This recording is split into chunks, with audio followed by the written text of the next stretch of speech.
ராசி இல்லை இவள் என பலர் தூற்றிய போது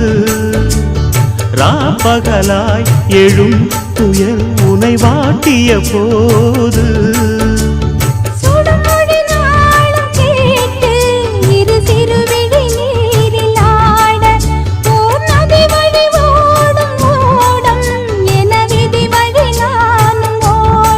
போதும் போதும் வாழ்க்கை என்று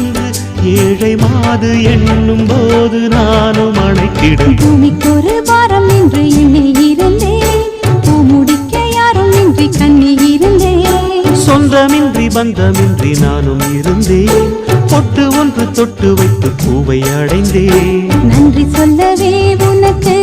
என் மன்னவா வார்த்தை இல்லையே